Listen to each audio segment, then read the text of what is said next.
I had a doctor come in once after looking at all my readings, and he was like, we just can't work out how you're alive. Chockers full of cancer. There were no signs, no symptoms. I wasn't unwell. I wasn't losing weight. No changes to my breast. You've got to get that ripped out of you straight away, because that is feeding your cancer, and it's just going to be bananas. Thank you so much for being on my podcast. Finally, I tried to get you 6 months ago. That's okay. We're both very busy. Yeah, we Look at my hair. are. It's terrible. Oh, It looks gorgeous. I love your hair. You've always got interesting color hair. I love it. it's always a bit different. Yeah, I love it. I also like to always have different color hair. Keep people on their love yours. toes. The aqua, it's gorgeous. Thank you. So Rachel, you've had a really interesting last few years. Maybe interesting is the wrong word. No, I would say it's interesting. Yeah, I mean, I would say it's super interesting. I mean, it's been pretty hellish, but it's also been some of the best moments of my entire life. So I had some of the best moments, but some of the worst moments. But I think it's just all about your point of view. And I mean, in terms of my crazy hair, I figure, if you get cancer and your hair's growing back, you might as well. It's a good opportunity to have a good time with your hair and do something different. And I was like, well, if I stuff it up, I'll just shave it off. It doesn't matter. Yeah, it'll grow back. It'll grow back. You've proved it. Yeah. Yeah. Okay, well, let's get into it. Why don't you start from where it makes sense to you? Okay. Well, so where I'll start from is, so I was 48 years old, don't have any family history of breast cancer in my family at all. I'm a super high energy person. Like, I'm always on the go, always doing 64 million trillion different things. And I was just in a very rare moment sitting down having a cup of tea, and I was going through my Facebook, and I saw that a friend of mine had put up a Facebook post urging people to get a mammogram. She had cancer, and I was like, okay. And so I saw that, and I called just on a whim and just made an appointment for a mammogram. And I went, had my mammogram. It was my first mammogram. They said to me, we'll probably call you back for a second one next week because, just to give us a base of reference. I had thought that they were spending a fair bit of time looking at my screen, so I kind of had a bit of an inkling. I went back a couple of days later, and then they were getting rulers and measures out, and they're like, oh, we'll do a biopsy, and they did several biopsies, blah, blah, blah, and then at the end of that day, they said, oh, we'll need you to come back in on Friday, and you better bring a support person.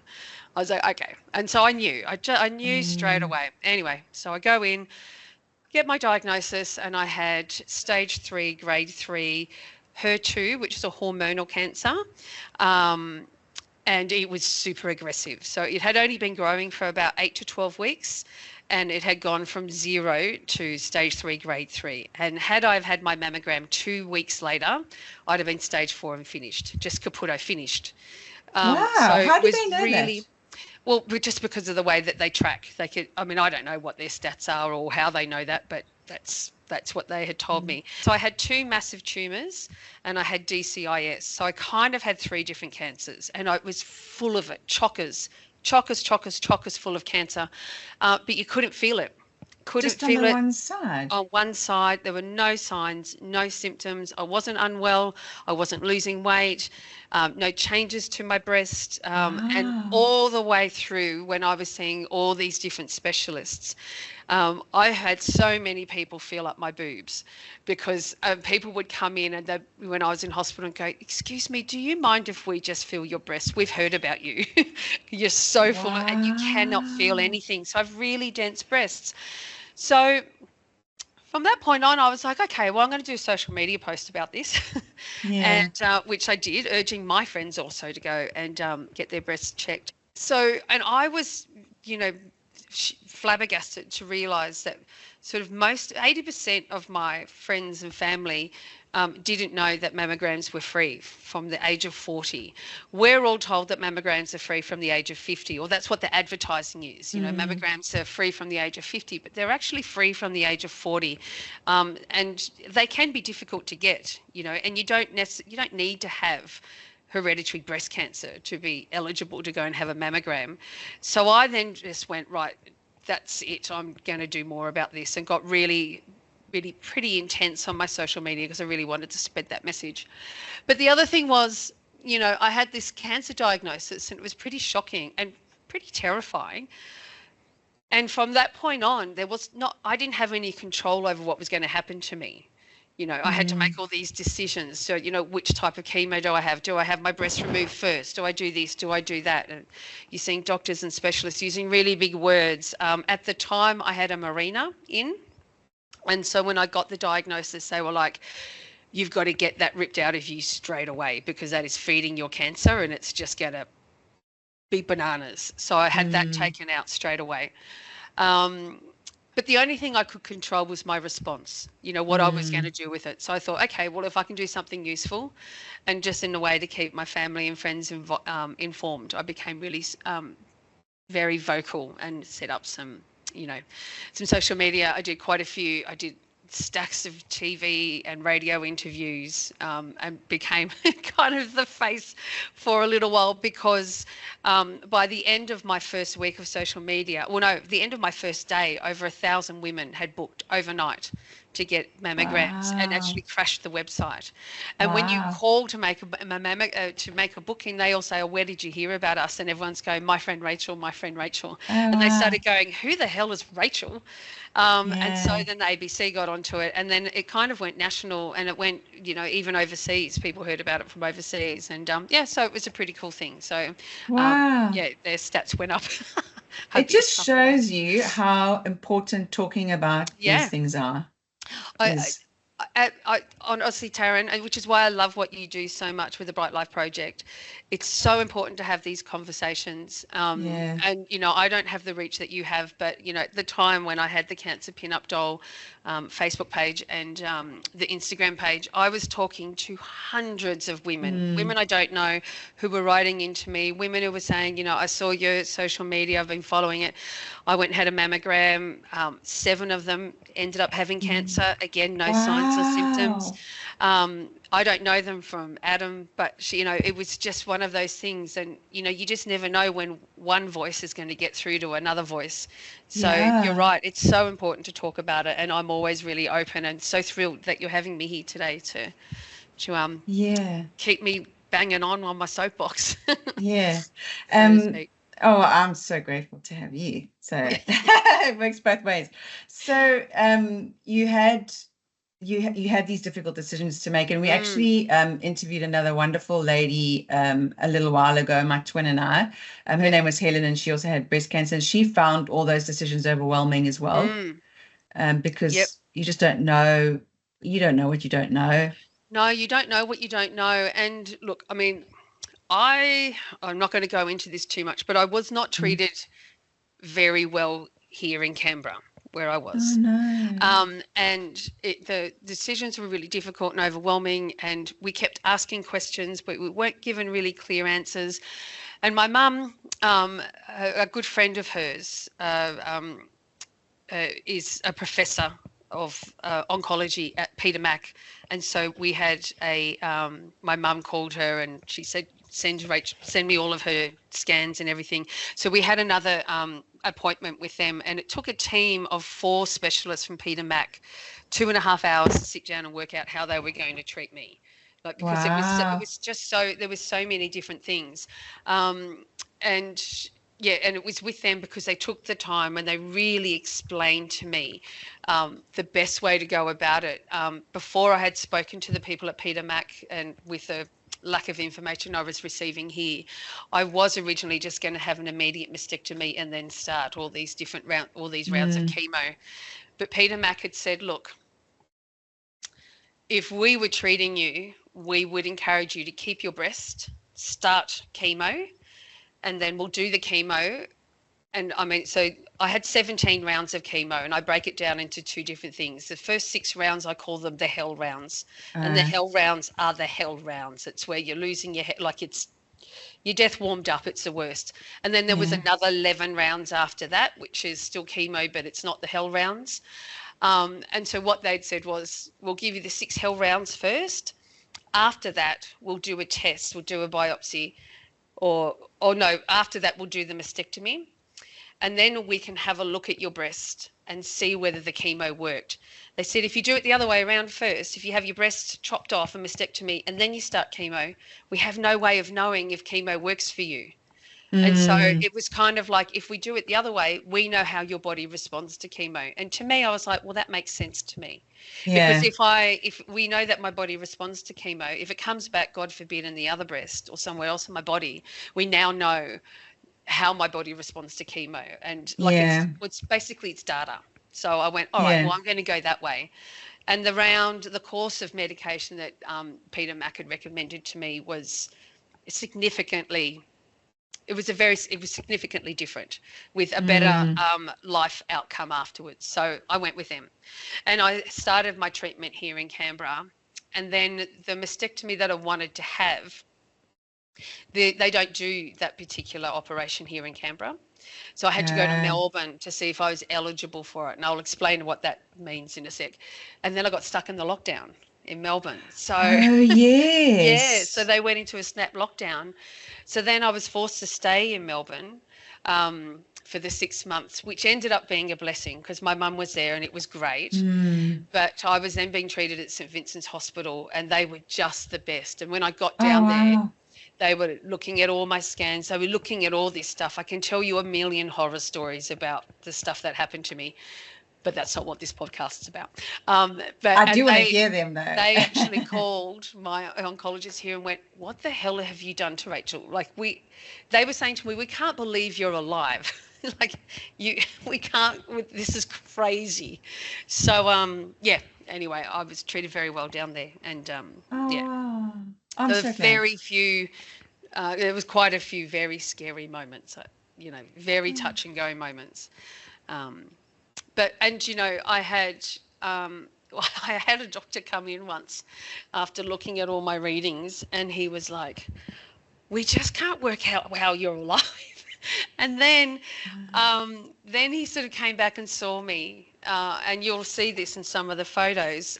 For every chemo, I dressed up, wearing Yes, I love petticoats, it. and I had wigs. I had chemo on Christmas Day, so I had made a Christmas dress, and I wore a green wig with like decorations in my hair. And for every chemo, I would name all my chemo bags. I called them chemo cocktails, and Yeah. they would all be dedicated to a different, sort of, I guess, educational thing that would be the theme of my podcast. So, oh, not podcast, my social media. So, when it was Christmas, I had Dirty Snowman and stuff like that. I did I love it. one set that was based around. So they say your vagina dries up and that your sex life is over. And Yeah. so I was like, right, well, I'm going to refuse to let my vagina die. So I called all these chemo cocktail sex on the beach and I things love like that. that. I So, but saw that. after that, the doctor who said to me, "I can't believe you're alive," he came back and he goes, "I know why you're alive." He goes, "It's you're crazy, batshit." Edit if that's a Yeah. bad word. No. It's your attitude. He goes, you Yeah. dressing up and naming the cocktails and making the most of it. He goes, your brain is the reason why you're sort of beating cancer. We've got people that come in here who are nowhere near as sick as you and they die. And he's like, Yeah. but you, and Amazing. so, and that is one of the first things they say to you when you get cancer. They're like, your state of mind is one of the most important things you can do for yourself. Like, just have a Yeah. positive state of mind, even when things are as shit as they can be. But yeah, they said to me in Melbourne, several people said to me, this is how you're getting through it. Just, you know, Yeah. You mentioned in a earlier chat or a little chat that we had last week that your hair shaving ceremony was a big yeah, moment for you. yep, absolutely. So, when I sort of said a little minute ago, there were so many things that were going to be out of my control. The only things I could control were my reaction around everything. And so I thought, well, rather than having my hair fall out, I'm going to take control and have a shave party. So again, this was also just as, this was in Canberra. We'd already had one little lockdown. We were still like, social distancing. So, in a week, I'd had my first round of chemo, then we decided to do the shave party. So I had a week to organise it. I was only allowed to have 120 people. which I Yeah, had yeah. 140. But we had burlesque dancers. There were auctions. It was amazing. And then what we did was we made it into a great big party. And so people put their names in a hat and people drew their names out. And then everybody took a turn of shaving my hair. And that was really Oh, important to me because, I mean, weirdly, actually, in the morning of the shave party, I went and had a shower and I was washing my hair and a big clump of hair fell out. oh, And it just was like a punch in the stomach for me. And I knew that's how it would be, mm, which is why I wanted to shave take control and do it myself and do it on my own terms rather than yeah, yeah, having it come yeah. out. I was quite well known at the time for like my hair. I had long black hair and a big black fringe. I always wore lots of roses and flower crowns in my hair. Like I've always Yeah, had, sort of big crazy hair, not bright orange, but always done yeah, really wild things. So really important for me to take control of that. So, and then there's some yeah. photos I sent you of my son, my beautiful son, who had his hair was his absolute pride and joy, and it went all the way down his back, to about midway down his back. And he has been, suffering from anxiety and depression and some mental health. And he Yeah. just with all this bravery, just before we started to shave my head, he sort of knelt down in front, and I get so emotional. Oh, Grabbed a pair of scissors and he cut his ponytail off. And that's a really big thing for him because that was such a um, his hair is so important to him. So yeah. that was amazing. It was beautiful. Is Yeah. that why you, because in the pictures I can see you're crying at one Yeah. point. Is that one of So the reasons or? I think I'm crying. Certainly, I started to cry when he did that. The other part where I think there's a photo where I'm crying is when they took my fringe off. So everything Uh, was fine, but then when the fringe came off, it just felt because that blanket, that weight was gone. So then I really was bald, and that was when it could. So I yeah. just had a quick moment where I was like, and then I was fine. And I love being Okay. bald. And if it wasn't so freaking cold in Canberra, I reckon I'd stay bald because I loved it. Really? Yeah, yeah. I don't think I sent you any photos of me You bald. did? I've got Oh, one. did I? Oh, yeah. It's Yeah, not the yeah, hottest yeah. photo of me, but I it's love okay. it. I love it. Yeah. You've got, what are you holding there? Cuddle sessions, kiss, like little Oh, voucher things. yeah. It was a girlfriend who had sent me like a care package, and so I just took a photo Oh, of that. I mean, I've got much nicer photos of me bald, but okay. I don't know. I just sent you that one. So then ultimately they decided to remove the tissue from the one breast and then they Mhm. replaced tissue from somewhere else in your body. Hey? Yeah, so what we did was it was called a DEP surgery. So your options when you get breast cancer are pretty much this. You have a full mastectomy and you go, fillet chested. You have your mastectomy and you have a silicone implant, or there's lumpectomies and different types of things you can do. None of which I was eligible for because I had too much cancer. So I had to have the whole thing removed.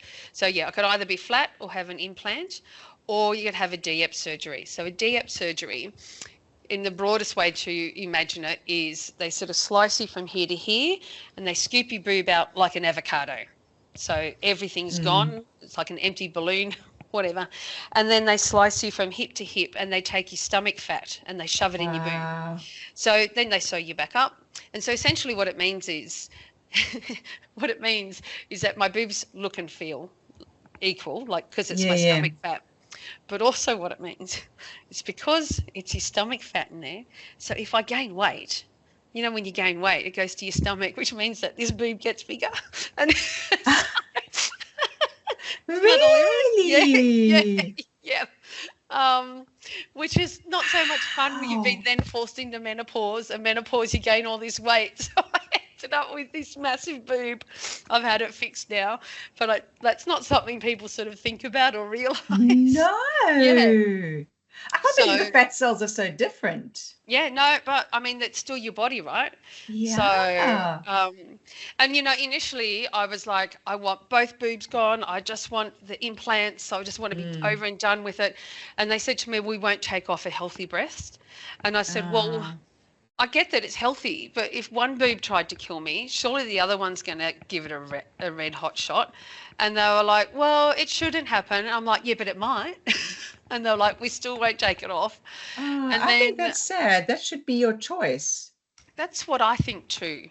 But then they said, and I was really fighting for it. And then the breast surgeon said, "Well, mate, you'll need to see a psychologist and jump through all these other hoops." At which point I was really in the devil of the detail of my hell rounds, and so I was just freaking tired, and I Mm. just at that point then just wanted it gone, um, and yeah, so I ended up having enough tummy fat for the DEP. And so that's what I had. It's an 11-hour operation. It's enormous. Wow. It's so beyond brutal. You can't like it's just, and it's also the reason why I didn't want to do it because I'm in the middle of these hell rounds where I can barely lift my head. I was trying to Mm. exercise. I'd be lucky if I could walk a kilometre a day. Like it was terrible. And then I had to sort of get through this 11-hour surgery. Mm. The day before surgery, my bloods were so bad I had to have a blood transfusion. So I was Oh, really sick. wow. And then when Yeah. I went in to have it, they had to pull me out very quickly. Well, at 11 hours, they had to pull me out Mm. because I was going into cardiac arrest. Um, and so there's a photo you can see where they've Yeah. patched me up. So I had to have a second surgery. But um, yeah, so I was going into cardiac arrest on the table. And so I came out and then I had to have another 2 blood transfusions and then get everything back and Wow. then go in for another surgery. So brutal surgery, but I came out with a Yeah. perfectly flat stomach. I now have the stomach that every Oh, woman wants. nice. And yeah, Yeah. so there you go. Um, That's that. and okay, so you went through all your rounds of chemo. Did you feel well supported with the people around you, friends and family? My mum was incredible. She lives in Melbourne, and when I was diagnosed here in Canberra, she came straight to Canberra to look after me. Um, One of the hardest things that you have to do is tell your kids that you've got cancer. Yeah. And so that was really, really difficult. My husband really struggled with it. Okay. Really, really, really struggled How with it. so?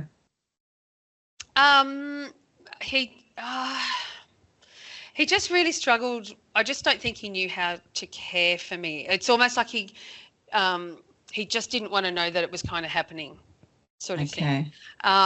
And yeah, I know it. So yeah, so it was difficult. It was really, really difficult. Yeah. So did he express that by distancing himself or not Um, communicating? yeah, probably all of the above a little bit. That would have been Yeah, hard yeah. for It you. was, yeah, look, it was tricky, but I mean, it's one of those things like everybody manages difficulties Mm. in their own way. And for me, I guess I was just got to put my head down and my bum up and just get on with it. Um, Yeah. uh, yeah, so, and this was one of the things, right? So, um, once I got the all evidence, no evidence of cancer, and I was Mm. clear of it, I was fine. All my friends and family were like, hooray, there were parties, people held parties. Mm. It was crazy. Everyone was just so freaking relieved, as you can imagine. But for me, that's when I spiraled and I just Oh, I've literally like heard fell to that. pieces. Yeah. And so I took myself off because they offer you, mental health support, counseling and the like. So I Yeah. took myself off to that because I was just not like I was crying all the time. Songs or bloody Huggies ads or TV. I was just crying all the time, um, and and the thing is, and I'd sort of identified it, and the counsellors agreed. The thing is, for me, when I was diagnosed, and I've just got head down, bum up, concentrate, fight. Let's Mm. just get rid of this. All my friends and families have been terrified. So, and then by the time I'm good, they're all happy, but then I let the feelings sink in. So then I became terrified. So I got what they've Mm. had that whole time. So, so with my husband, for example, and like my kids, because they kind of just sort of, I don't know, just left me I don't know. It was just too difficult for them. So, Yeah, yeah, but because they were just terrified. They were terrified, and they didn't trust themselves, I guess. So yeah. that was the difference, I think. Oh, So, thank goodness you had your mm. mom. Yeah, my mum and my sister is in Melbourne as well, so I was sort of bouncing between the pair Yeah, of them. We had some of the best laughs of our lives, yeah, like the best time. yeah. It was great. It was great, and I've I learned so much about myself. Sorry. I just think women are incredible and are Yeah. and underestimated and Mm, underappreciated. And I love hearing that you had that, because I yeah. think it's so sad as a woman who gives so much that I think I understand what you're saying, like especially men and boys don't understand how to process their feelings or what to do Yeah. with them or where to go with them. So it's not necessarily their fault. And I know things are changing, but it's so Yeah. sad that as a mom, you just spent your life giving so much and you can't get something back when you need it. Yeah. Um, but And you look, can't dwell that's on it. no, well, that's right. And look, that's there have been lots of lessons that have been learned from that. Like, and subsequently after that, I I broke my ankle really badly a couple of years ago, and I've had several. I've had, oh God, how many? I've had 6 surgeries since my mastectomy. I've had 2 surgeries this year. Wow. But my husband and my kids now are just excellent. Like they Oh, learnt a lot out of it because after it all yeah. came, I sort of, spoke to them and just said, oh, guys, I feel like you kind of let me down and this is how I felt and Mm, blah, blah, blah. And it wasn't their fault. Again, nobody knows how yeah. they're going to react to a Yeah. life-changing thing like that. They did the best they could, but then we just worked through it as a family. And now, if one of us falls down, everybody pitches in and we all come together. So that's Yeah. that's gotten better. Yeah. But yeah, Yeah. it's not a yeah, I think it's just a matter of I don't know what the hell to do. How do I Yeah, help? yeah, yeah. You Yeah, know? they had to So, learn that, whereas I suppose for mm, women it's a bit more innate. yep, yep, yep, Yeah, yeah. possibly, yeah. Okay, so you got the all clear, you fell apart, you went and got help. Where does perimenopause enter this whole Mm. thing? So perimenopause, I think, enters pretty much at diagnosis. So when I got Okay. diagnosed, because it was hormone led, and as I mentioned before, I had the marina, they Mm, were like, "You've got to get this out right now." So they ripped it mm, out of me. And then I'm pretty sure I recall, like, during the chemo and whatever they're doing the blood tests, and I was in perimenopause, or I would have been, uh, I may have been, for a little while before that. I don't know, okay. because I wasn't getting a period. So I didn't have that to measure anything Okay. by. Yeah, But then yeah. I did get the official I'm in menopause Okay. not too long ago. Okay. So I didn't have any warm up. I was just bang Yeah. there. Yeah. And how do you manage that? Because you can't take HRT, can Nothing, you? nothing, Yeah. nothing, nothing. There's nothing I can do. Yeah, so I've been reflecting on that sort of because of the podcast. And I guess so for that first year, I mean, chemo, who knows what was Mm, going on with me? That's all I could think of, right? But then after all of that finished, um, it just felt like I'd been slapped in the face, punched in the stomach. The hot flushes for me that seemed to come out of nowhere. Just my husband couldn't sleep next to me anymore because I'd just be radiating. People would come over to visit, be sitting on the couch next to me, and they'd go, "Oh my God!" Like it's like you could, when it's like the hot tar on the ground, and you could see. yeah. That's what I felt like my Wow. body was doing. When I started back at work, when I started at NOUS, I'd be in Teams meetings, and Susan Miles would go, "Oh, Rachel's glasses are fogging up. She's having it." Wow, that's so funny. Like even now, like I'll sweat between my Yeah. fingers, my elbows. So the hot flushes were they were just rotten, and the weight gain just, Oh, it's you crazy. know, 15 kilos. I'm Easy. like, Yeah. what? Yeah. Which is devastating to me because I have one of the best wardrobes in the history of the universe, and Oh, I don't I fit into know. any of it. Yeah, So, that's one of the things that's really bothered me as well is mm, I just can't fit into any of my stuff and I've had to like just slowly start to accept it and buy other things. I tried this dress on the other day that I bought that I absolutely loved and I'm probably like 1 or 2 kgs too big for it and I thought should I yeah, keep it because I love it so much and I thought I can't because I feel like I'm just always going up. I yep. keep thinking I'm going to go down soon, but that's not what the last few years And have that's, shown me. yeah. And the worst thing is the things that used to work for you don't. They work against you now. So, like, Yeah. I mean, for us in menopause or perimenopause, like cortisol that used to be my friend is now my Yes. enemy. Like if I get my heart rate up, and I mean, I like on Saturday night, I was out dancing. I got home at 5 a.m. I danced all night, right? So, Wow. and here's the thing. So I've gone out on Saturday night. I've had a great time. I've been dancing for 5 hours. Great. Yeah. Awesome exercise. No, no, no. My body is going to go, oh, cortisol, better store all that fat rather than Yeah. burn it off. So I can't even do the fun things I'd like to do I because know. it makes me put on weight. I don't lose weight doing the things I used to be able to do. So that's the thing that just burns my brain. It's so Um, frustrating. so frustrating. It's so frustrating. Um, my kids, my family, and my kids, they think it's hilarious because, like I've always been, they've always called me the elephant brain. Like I just don't forget anything. I'm just, and you Ah. can't. My husband's like, can't argue with you because you remember everything. But Yeah. now, thank you, menopause, brain fog. I just can't remember things. I just can't. Yeah. I'm losing concentration. I can't remember things. I'm sure that I've said this. I'm sure I've said that. I'm sure Yeah. I've written this down there. And my brain is just not as sharp as it used to be. And it can't Mine manage either. any And finding words is words. often difficult. Yeah, words where I put things, like if I've Yeah. got something that's important, I need to keep it somewhere and I go and put it somewhere extra special. I've got this pair of Yeah. earrings that I adore and I don't want to lose them. I've put them somewhere so safe I can't find them. Oh, I hate that.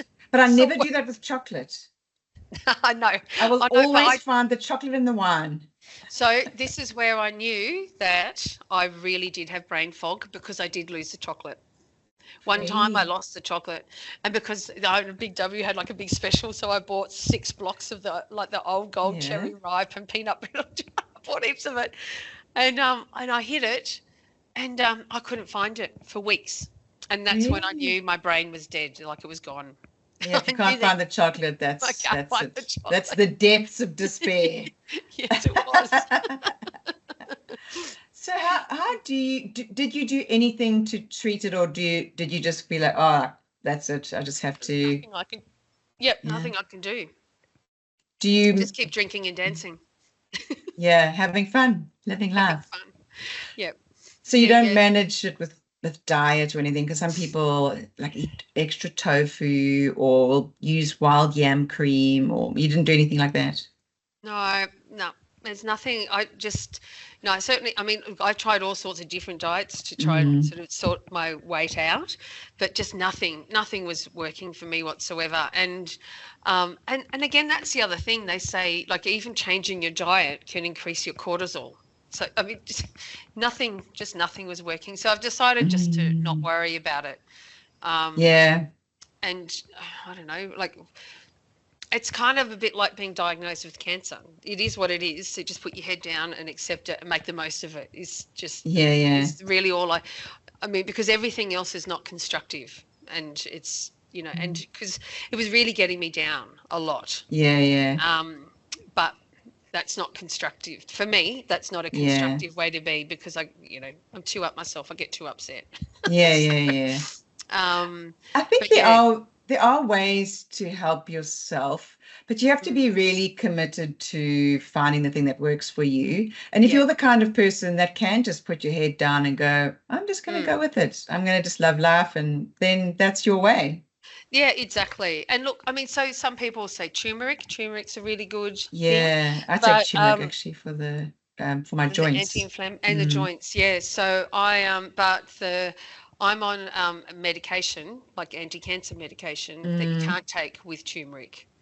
So with the Oh. medication that I'm on, a daily medication, even some of those herbal supplements, anytime I want to take a new herbal supplement, I have to go and get it approved by the oncologist because they can Mm, interfere. So then there's all that type of thing as well. You can go, oh, maybe I could try this, maybe I could try that, but then I have to research down, go and mm. get something from the oncologist, spend a fortune on whatever new supplement, and it does not necessarily going to Yeah. work anyway. Yeah, yeah, Um, yeah. and look, to be honest with you, look, and I don't know whether it's because, cancer's not a fun time. But I mean, I know some people really have a terrible, terrible, terrible time with menopause. Um, and it hasn't been like the funnest ride, but it hasn't been as awful. Like when I watch some of your the Bright Life Project, some of your hilarious skits, Mhm. and like I've seen the ones that you do with you're the doctor and the patient, Yes. and I love that. And some of the symptoms that people display. Yeah. I'm fortunate I haven't had too many of those, Oh, lucky. um, Yeah. but mind you, there's always time. And you had the cancer, so I'd rather have the perimenopause the way I've had it. Yeah, yeah. Well, I mean, I don't know. I think it's a shit time all round, to be honest. Yeah, yeah, yeah. Um, but You've had it. You've got a great outlook, and it's infectious, and I think you're so right about how it would affect the outcome of the cancer, possibly even the outcome of the menopause symptoms or the perimenopause mhm. symptoms, the way you experience life. No, I think you're right. Again, for me, it's if I don't have control of something, then I've got to take control of what I don't have Mm, control of, and turn it mm, into a positive. I think if I really sit down and I think about menopause and perimenopause, I could probably list out a whole heap of you know boohoo things that yeah, went so great. but But why do it? well, just it doesn't help me. Yeah, And it yeah, doesn't change it. Like essentially, it doesn't change it. I mean, look, the only other thing is, so quite all my girlfriend, most of my girlfriends, we're all in the same boat, and so it'll be. Uh, it's and one of my girlfriends is writing a book on menopause. I will kick you in on that. really, It's going to be yeah. amazing. Oh, that's so Really, good. really, really, really good. She's an Yeah. award-winning journalist, so it's going to be excellent. It's her Wow, second book. cool. So, we quite often, I'm at Ginger's house and we're talking, interviews for the book and talking about the Yeah. book and girlfriends. So we kind of have like menopause Friday nights. We just Oh, very like cool. she's even like she does a social media post going to all my menopausal women's. What are the things that shit you to tears? And so Yeah, people are writing in going, oh, having somebody tell me what to do when I already know how to do it, having to yeah. tap, not having the parking machine not take 5 cent pieces, like just writing in all this rage. And Yeah, one of our girlfriends, she is eligible to take HRT, and we're sort of like, oh, how about HRT? And she goes, yeah, but I don't want to lose my menopause rage. I'm just loving the menopause rage. yeah, So I've got all these friends that are like just going, yeah. And I have to say, yeah, I think for me, because I'm not somebody who will ever complain about anything. Like if I go to a restaurant, have a bad meal, yeah. or I just don't complain. And but I've, since the menopause, I've had a few things where I've gone, right, It's not good enough. that's so, yep. And so I've written a letter of complaint to somewhere, and Yeah. then I've gone to ChatGPT and said, "Can you make this angrier?" And then I've sent it off. You That's so like funny. yeah, yeah. So because it doesn't come naturally to me, but there Yeah, have been a couple of things where I've gone, I would have let that person walk over me, or I would have let them get away with this in the yeah. past. But now I'm like, no, I'm not having that Oh, anymore. Like and I think that it's a combination of sort of surviving cancer and becoming sort of stronger and actually sort of falling in love with myself, which I'd never really done before. yeah. I really start to value myself and really respect myself and my body, and the achievements that it has had and what I have done. But I've never really valued myself as like that. And so cancer gave me that very great gift. But then I also think with the menopause comes that menopause rage. And so my voice has sort of been louder now than ever. And so Yeah, again, it's one of those things, many shit bits to menopause, but then there's lots of yeah. good bits too. So It's yeah. very liberating. I have always had that voice. Hmm. So mine, unfortunately, my rage went too far because I've always How? been able to speak. I've always been able to speak my mind, and to the point where I've had to hold myself back. Yeah. So when I hit those rages, I couldn't hold myself back, and I've got a lot of actual regrets because of the way I Yeah. behaved with that rage. So HRT has been very useful to myself, my family, and anyone Uh, else that comes into contact with me. I love that. Yeah. And Rachel, how are you doing now? Yeah, no, I'm good. I'm good now. Yeah, everything's good. I've just had my 4 years clearance. So Oh, next year, if great. I get the clearance, I'll be officially in remission, so that'll be good. Um, it's sort of, I don't know, looks like it's making some noise in other places, but we'll just sort that out if it comes to it. And Oh, really? yeah, but I mean, Okay. that's just who knows. It's still a Yeah. little bit up and down. Yeah. You'll So take it as you'll deal with it as it comes. just deal with it as it comes. There's nothing I Yeah. can do. So you just what will be will be. So I'll just manage Yeah. it then. But yeah. Other than that, I'm pretty good. Look, I'm dancing It's till good. 5 in the morning, so that's I all right. know. Yeah. Yeah. You're strong. Rachel, if you had any advice to a woman in your situation, say 4 years ago, Mm. what would you say? I would say I remember when I was diagnosed. Um, like I've not ever been somebody who's very good at receiving help. Like I'm the person who helps everybody. Like I'm not, but I did make a conscious decision to accept help. Like people want to help you. People want to, cook you meals. People want to support you.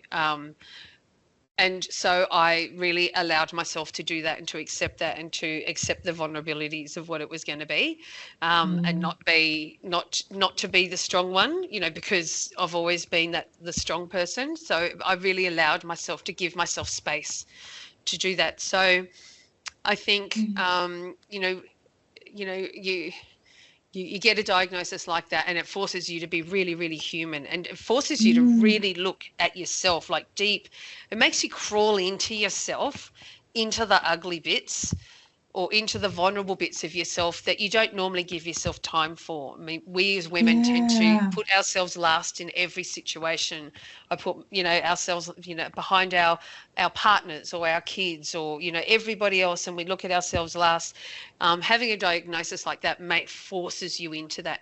So Mm, if I would say be brave enough to be vulnerable and brave enough to look at yourself and your needs, and then there's no right way to do anything. Everybody has, some people are really public, some people are private, some people don't tell their family, some people keep it a secret, whatever it is that's going to work for you. But essentially just always, like, firstly, one thing I always say is kindness always wins. But a yeah. positive, so kindness always wins. And just being positive, Yeah. there's no room in your life for negativity at the best of times. Mm, And even if you have like look, I mean, I can't speak for those who have had a more advanced, stage of diagnosis. And it would be rude of me to say, even at that, whatever stage, just be mm, positive, just be positive. That doesn't seem so real. But I would just like to think that I know that it helped me. yeah. That's all. Yeah. Yeah, it helped me. Yeah. Lean on Oh, your that, friends, lean on your yeah. family, be brave, look in at yourself, and you deserve it. You deserve to invest in yourself, Yeah. you know. But more than anything else, before the cancer diagnosis, my biggest thing is it does not matter how old you are, what sex you are, how you identify. Just go and do a 20-minute health check every year, twice a year, a 20-minute Mm, health check, because that 20-minute mammogram saved my life. 20-minute health yeah. check. Go and get the blood test. Go and do a skin care check, because Mm, 20 minutes, it's a pain. Everybody's busy. Nobody's got time to make that doctor's appointment. But you know what? You get 17 rounds of chemo. You lose a lot more time in your life with chemo, and yeah. just 20 minutes twice a year, do a health check. Yeah. Yeah. That's That's great that's advice. it. Yeah. So, Well, thank you so much, Rachel. oh, That's you're welcome. awesome. I'm so glad we Thanks. finally got to have this chat. Yeah, thank And you. I look forward to chatting more offline because I think you've still Yeah. got much more to tell me. Oh, I've always got a million stories, don't you worry. Yeah. Oh, and so in the photos there, you'll see a photo that there's a green bag. See the Yes, I green bag, saw right? that. Yes. Yeah, and so the photo next to it is my boob and it looks like your hair. Can you see the dye? Yes. So when they go in to do the mastectomy, they pump you full of dye. So I think it's so the bad. I don't know what it is, but they pump you full of dye, and so that green bag is my wee, and it was the colour of that. And when I woke up from surgery, because they gave me fentanyl, and I didn't know I No. was allergic to fentanyl. So I've woken up out of surgery. I wish somebody had recorded it. So I've woken up and I've sat up and then I've just vomited like projectile, like The Exorcist, right? And, remember, I've been sliced in half. So really painful, vomiting everywhere. And then I went back to sleep. And then the next morning I've woken up and and they changed my wee bag. And I looked down at it and I said to the nurse, what's that? And she goes, that's your wee. And I said, I had a dream that I vomited that exact same colour last night. And she said, oh no, you did. You vomited that That's so colour because I funny. was there cleaning it up. And I was like, so it happened. That was a real thing. And she said, yes. And that's the colour of it. Yeah. Wow. So anyway, that's pretty random. You probably don't need to know that, but Oh no, that'll there you be go. fun to add. Wow, that's Yeah. crazy. Yeah. So one of the That funny can't be things. good for you. No, I'll tell you what. Use I'll it. tell you one day. I was going to write a comedy stand-up show about my thing with cancer. I had so many, You you know, should still do it. there were so many times I shit my pants and just yeah, Really? because you can't control your bowels and just yeah, Really? just some of the funniest stories, You have really to funny do stories. it. But yeah, I don't know at the time, but yeah, I Well, had I'm yeah. going to come to Canberra and watch it. No, I can't. You can be my audience I for the will. podcast. Thanks so much, Oh, Rachel. I you're really welcome. appreciate it. And we'll hopefully see you soon. Yay! You're welcome. Thanks for having me. I really appreciate it. Thanks for coming. All right, honey. Bye. See you. Bye. See you. Bye. Bye.